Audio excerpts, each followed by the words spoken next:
ایمان کی سب سے پہلی علامت کیا ہے کہ اگر وہ ختم ہو جائے تو پھر ایمان دل والا بھی نہ کہا جائے گا۔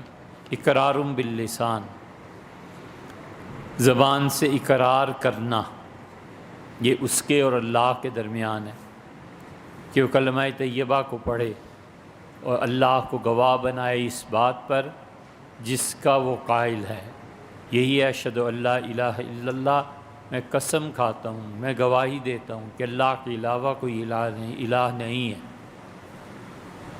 سب سے پہلا درجہ تو یہ، اور اسی کا دوسرا حصہ یہ ہے کہ اگر اس سے تقاضا کیا جائے، کوئی کہے کہ ایمان کا آپ کس مذہب سے تعلق رکھتے ہیں، آپ بتائیں، تو اس موقع پہ اگر وہ تقاضا کرے کلمہ پڑھنے کا تو کلمہ پڑھنا چاہیے۔ یہ سب سے پہلا موقع ہے۔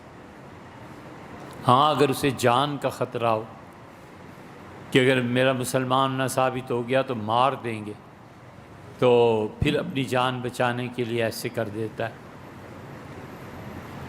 پھر اپنی جان بچانے کے لیے وہ ایسی حرکت کر سکتا ہے جو بظاہر اس کے ایمان کے منافی ہے، لیکن اس کا دل اللہ کے ساتھ جڑا ہوا ہے۔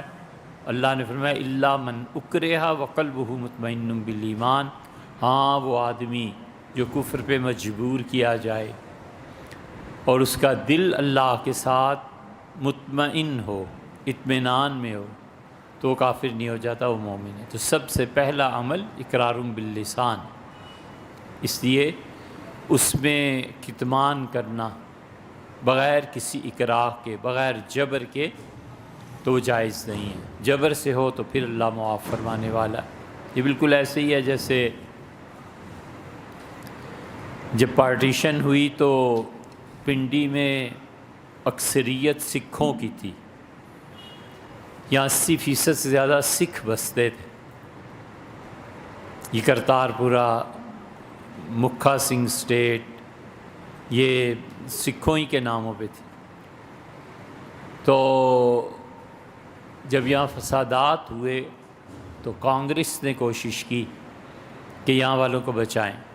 نہرو نے پورا وزن ڈالا فیروز پور پہ کہ فیروز پور میں مسلمان نہ مارے جائیں، اور گاندھی جی نے سارا وزن ڈالا دلی پہ کہ دلی میں نہ مارے جائیں۔ اندرا نے جو اپنی سوانح لکھی ہے، اور مولانا حفظ الرحمن سیوہاروی رحمۃ اللہ نے جو اس دن کام کیے ہیں، حضرت ہمارے شیخ کے شیخ حضرت شاہ عبدالقادر صاحب رائے پوری رحمۃ اللہ علیہ فرماتے تھے کہ میری ساری زندگی کی محنت، ریاضت، سب چیزیں حفظ الرحمن لے لے، اور دلی کا ایک دن جو اس نے اگست کا نپٹایا ہے مسلمانوں اور انسانوں اور ہندوؤں اور سب کو بچانے میں فسادات کے خلاف، وہ مجھے دے دے تو میں اس پہ راضی۔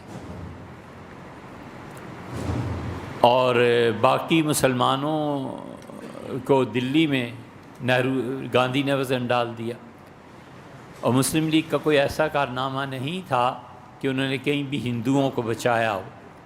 ڈاکٹر سیف الدین کچلو تھے، کانگریس کے بہت بڑے رہنما تھے، بہت بڑے سرکردہ افراد میں سے تھے، سب دنیا جانتی تھی۔ تو جب وہ ملتان یا بہاولپور گئے تو باوجود اس کے کہ مسلم لیگ والے جانتے تھے یہ اتنی بڑی شخصیت ہے، ان کا تم تو کافر ہو، ہندو ہو۔ انہوں نے کہا میں مسلمان ہوں، پشتہ پشت سے ساری ہندوستان میں میرے کارنامے ہیں، کانگریس کا لیڈر ہوں۔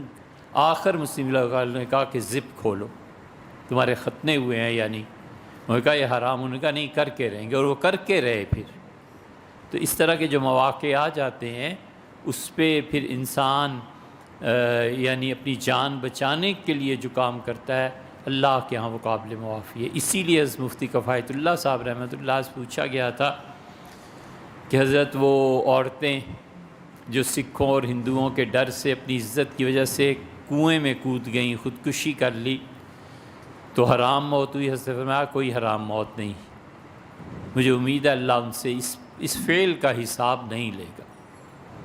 بہت عمدہ بات انہوں نے کی، کمال کی بات مفتی صاحب رحمۃ اللہ فرمائی۔ یہ ہوتے ہیں حقیقت میں مفتی، اس لیے کہ جو گناہ اپنی مرضی سے کیا جاتا ہے اور جو گناہ معاشرے کے جبر سے کیا جاتا ہے دونوں کے نتائج میں فرق ہے۔ ایک آدمی اپنی خوشی سے کوئی کام کرتا ہے، مثلا چوری کرتا ہے، یقیناً اللہ کے ہاں پوچھ جائے گی۔ اور ایک آدمی چوری کرتا ہے اس لیے کہ گھر میں فاقہ ہے، تو یہ حالات کے جبر سے جو کچھ اس نے کیا، گناہ کیا، یہ حالات کے جبر کا گناہ، امید ہے اللہ کے ہاں ایسی سزا نہیں ملے گی۔ تو دونوں میں فرق ہوتا ہے۔